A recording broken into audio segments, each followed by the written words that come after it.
오늘 우리에게 주신 하나님의 말씀은 사사기 7장 13절에서 20절 말씀입니다. 사사기 7장 13절에서 20절 말씀입니다. 기드온이 그곳에 이른즉 어떤 사람이 그 동무에게 꿈을 말하여 이르기를 내가 한 꿈을 꾸었는데 꿈에 보리떡 한 덩이가 미디안 진으로 굴러 들어와서 한 장막에 이르러 그것을 쳐서 무너뜨려 엎드렸더니 곧 쓰러지더라. 그 동무가 대답하여 가로되 이는 다른 것이 아니라 이스라엘 사람 요아스의 아들 기드온의 칼날이라. 하나님이 미디안과 그 모든 군대를 그의 손에 붙이셨느니라 하더라. 기드온이 그 꿈과 해몽하는 말을 듣고 경배하고 이스라엘 진중에 돌아와서 이르되 일어나라 여호와께서 미디안 군대를 너희 손에 붙이셨느니라 하고 300명을 세 대로 나누고 각 손과 나팔과 빈 항아리를 들리고 항아리 안에는 횃불을 감추게 하고 그들에게 이르되 너희는 나만 보고 나의 하는 대로 하되 내가 그 진가에 이르러서 하는 대로 너희도 그리하여 나와 나를 쫓는 자가 다 나팔을 불거든 너희도 그 진 사면에서 또한 나팔을 불며 이르기를 여호와를 위하라 기드온을 위하라 하니라. 기드온과 그들을 쫓은 100명이 이경초에 진가에 이른즉 번병에 체번할 때라. 나팔을 불며 손에 가졌던 항아리를 부수니라. 세 대가 나팔을 불며 항아리를 부수고 좌수에 횃불을 들고 우수에 나팔을 들며 불며 외쳐 가로되 여호와와 기드온의 칼이여 하고. 아멘. 오늘 이 본문 말씀은 사사기 7장에서 기드온 사사에 의해서 이루어지는 가장 극적인 구원의 순간을 그리고 있습니다. 자, 그 뒷부분은 끝까지 읽지 않았지만요, 지금 이 기드온의 군대가 한마디로 어떻게 승리를 쟁취하였다라고 이야기를 합니까? 100명씩 세 대로 나누었다라고 이야기합니다. 그런데 중요한 것은 칼을 들지 않았습니다. 오늘 이곳에서 지금 선포하는 그 말을 보면요, 여호와와 기드온의 칼이여라고 했지만 손에 칼이 없었다라는 거예요. 그것이 참 아이러니한 이야기입니다. 항아리에 빈 항아리에 감춰진 횃불과 나팔밖에는 사실 그들이 가진 것이 없었지만 그들의 입술의 고백은 어떠했다라는 것입니까? 그들의 손에 영적인 칼날이 쥐어져 있다라는 것을 그들은 알았던 것이죠. 그 영적인 칼날이 무엇입니까? 바로 다름 아니라 하나님의 약속의 말씀, 그리고 성령께서 그들과 함께 하신다라는 확고한 믿음, 그 믿음이야말로 그들이 의지하고 갔던 유일한 무기였다라는 것입니다. 그들은 혈과 육에 의지하는 것이 아니라요, 영적으로 하나님이 그들과 동행하신다라는, 그리고 모든 승리와 전쟁이 하나님께 속하였다라고 하는 확고한 믿음을 가지고 그 싸움에 임하였던 것을 오늘 보게 되는 것입니다. 여러분, 그것이 있었기 때문에요, 이 기드온과 또 300용사들은 그곳에 정말 손에 칼 한 자루 쥐지 않고 나아갈 수 있었다는 것입니다. 이 싸움의 커다란 얼개는 어떻게 됩니까? 그렇게 해서 항아리를 깨면서 갑자기 횃불이 올라가게 되는 것이죠. 그리고 그 횃불이 세 대로 나눠져 있기 때문에 마치 적이 보기에는 그 불이 사방을 에워싸고 있는 것처럼 보였다는 것입니다. 그리고 나팔 소리가 사방에서 들리는 거예요. 여러분, 나팔이라고 하는 것은 군대의 그 지휘 권한을 상징하는 것이기 때문에요, 군대를 어느 방향으로 이끄는 것이기 때문에요, 항상 그 군대의 숫자보다 적을 수밖에 없습니다. 나팔을 여러 군데에서 여러 그 나팔을 분다라는 것은 그보다 항상 월등히 많은 군대를 그 뒤에 보유하고 있다라는 것을 암시하게 되는 것이죠. 근데 여러분, 기드온의 군대는 어떻습니까? 군대가 하나도 없는 상황에서 300명 전원이 나팔만 분 것이죠. 근데 여러분, 그 어둠 속에서 이 적군 13명 5,000명의 적군은 어떻게 생각한 것입니까? 정말 훨씬 더 많은 적군이, 이스라엘 군대가 그 뒤에 숨어 있나 보다라고 생각을 해서 그 후에 어떤 일이 벌어집니까? 두려움에 빠지게 된 그 미디안 군대가 서로 아군을 식별하지 못하고, 피아를 식별하지 못하고 칼날로 휘둘러서 서로 상하게 하는 일이 벌어지게 되고, 그래서 그러한 방식으로 이스라엘 군대가 크게 승리를 하게 됩니다.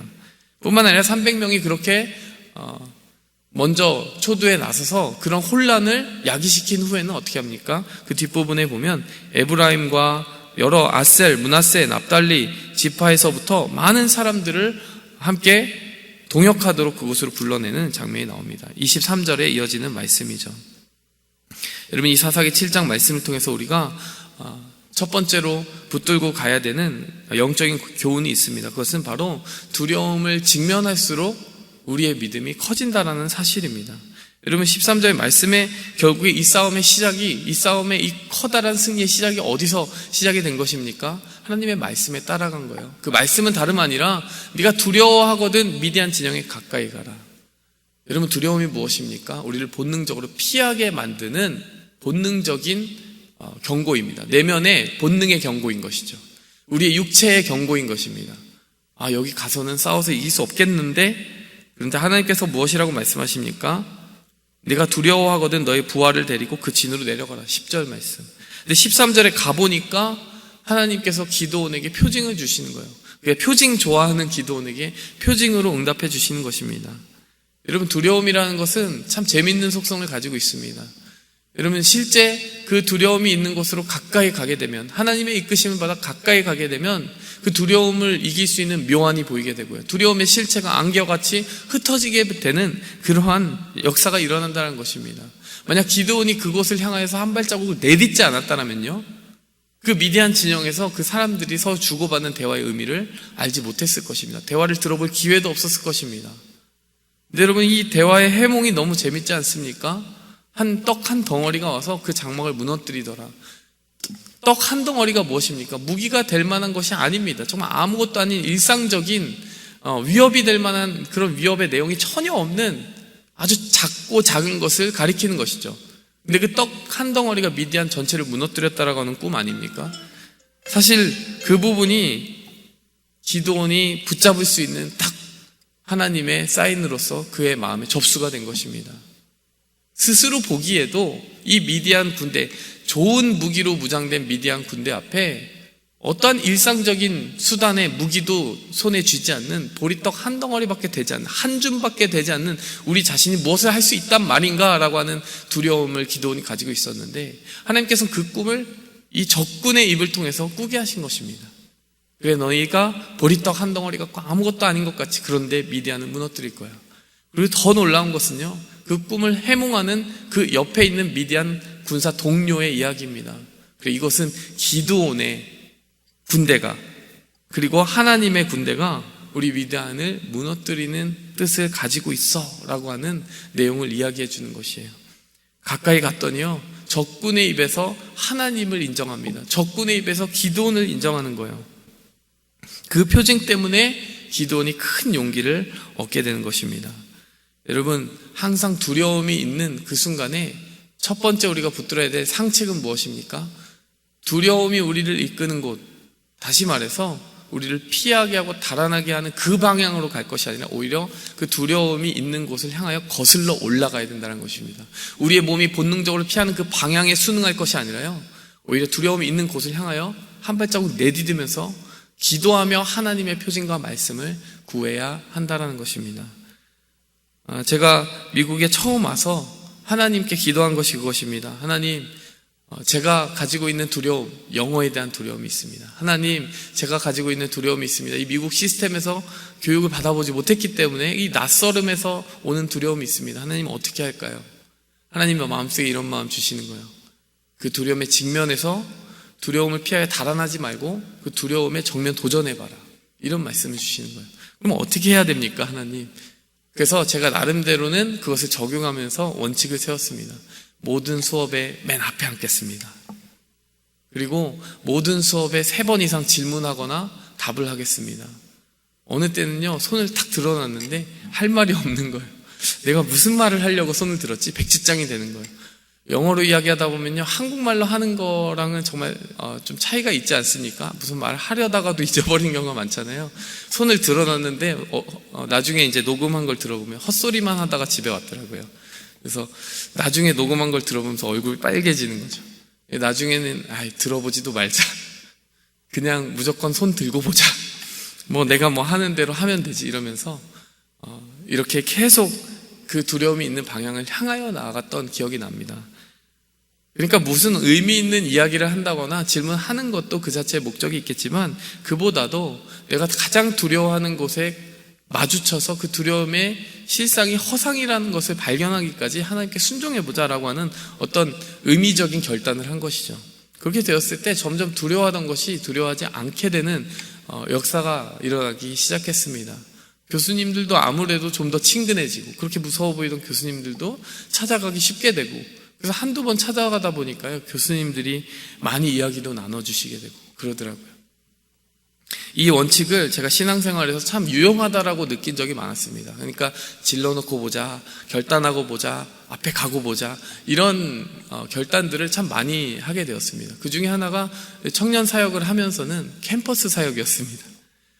이 캠퍼스로 간다는 건 뭔가 낯선 곳이죠. 그 낯선 곳에 가면은 어디에서 어떻게 성경 공부를 하고, 성경 공부를 하면은 그곳에 있는 학생들이 올까부터 해서 5만 가지 생각이 됩니다. 강의실은 어디서 잡아야 되고.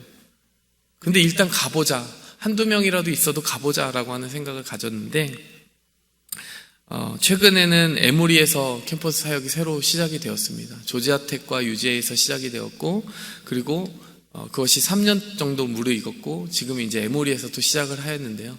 참 생각보다 많은 친구들이 와서 같이 함께 해주게 되었어요. 그런데 그것이 곰곰이 돌아보면 이전에 있었던 순종이 있었기 때문에 그것을 바탕으로 그 다음 문이 열리고 그 다음 문이 열리더라고요.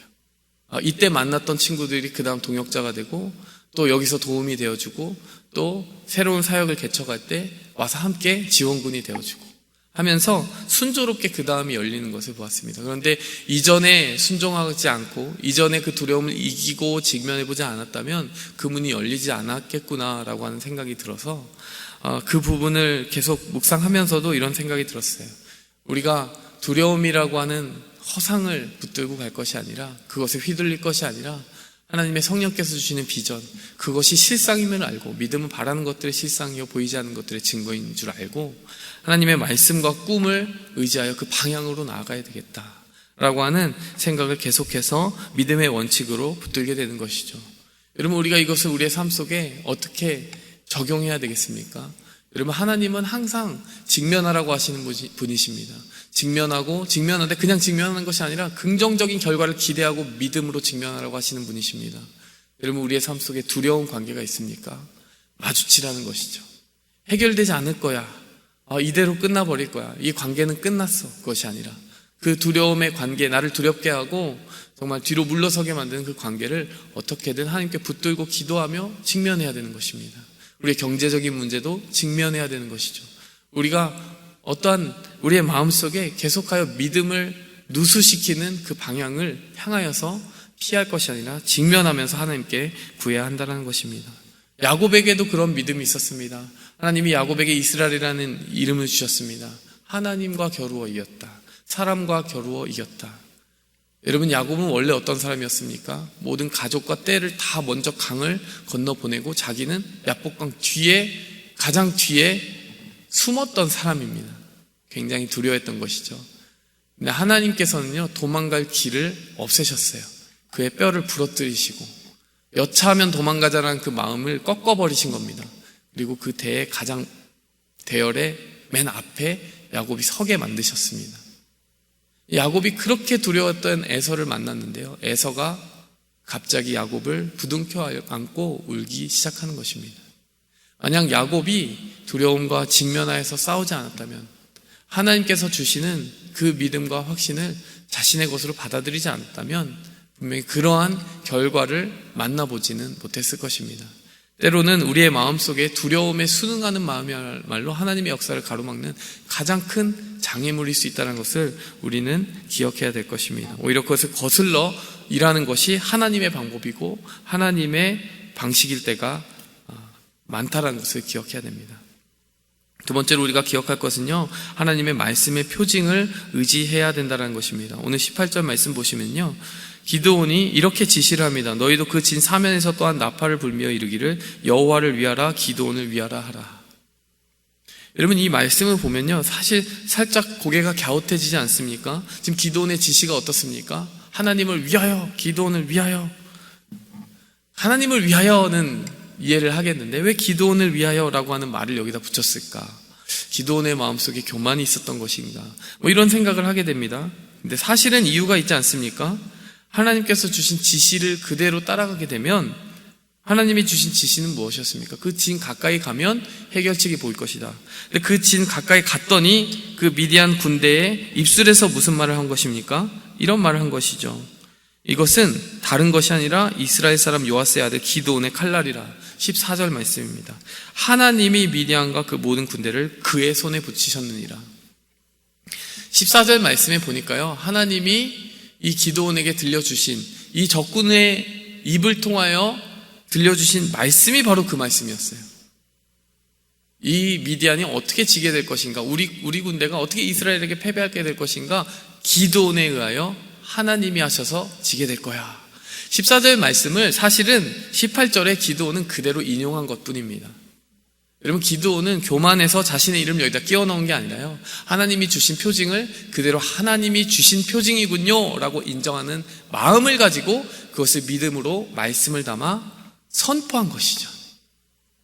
여러분, 기드온이 붙잡은 것은 다름 아니라요, 자신을 의지하는 믿음이 아닌 하나님의 말씀을 의지하는 믿음을 여기서 붙잡은 것입니다.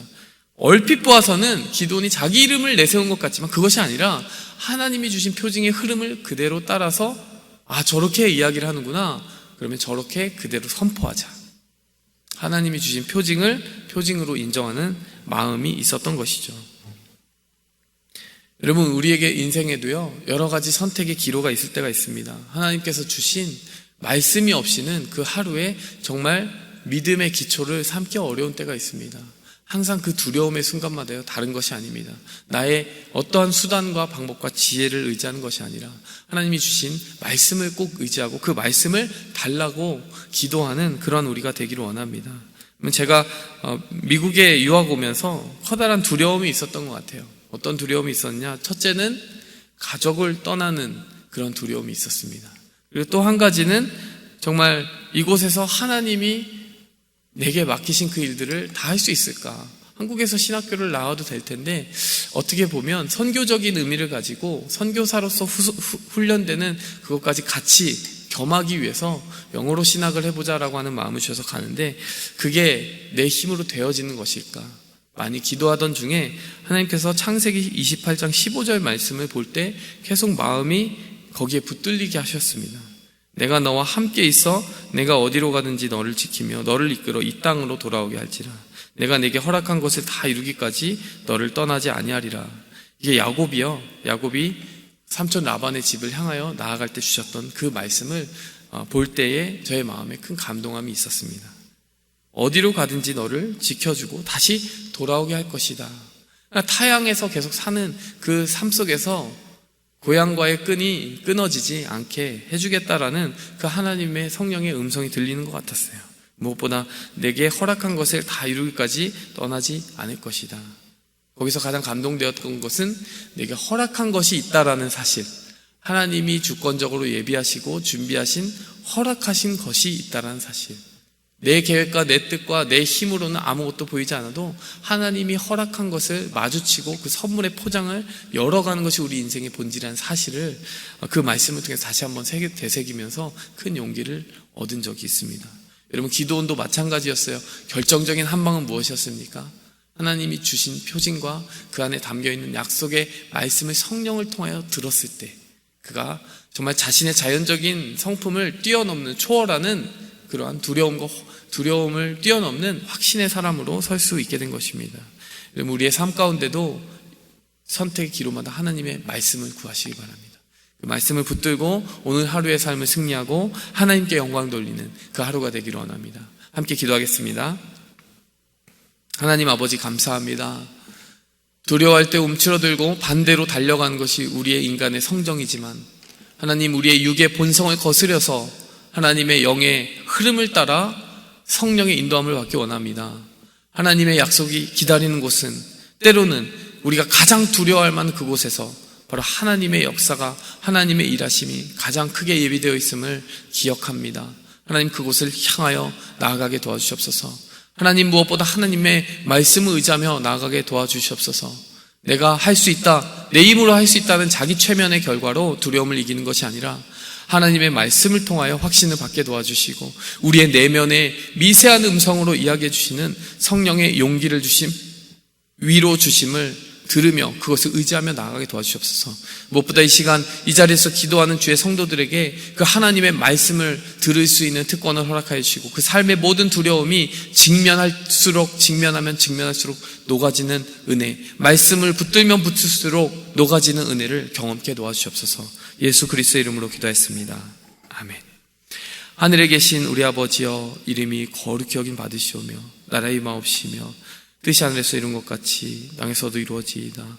오늘날 우리에게 일용할 양식을 주옵시고 우리가 우리에게 죄진 자에 사하여 준 것 같이 우리 죄를 사하여 주옵시고 우리를 시험에 들게 하지 마옵시고 다만 악에서 구하옵소서. 대개 나라와 권세와 영광이 아버지께 영원히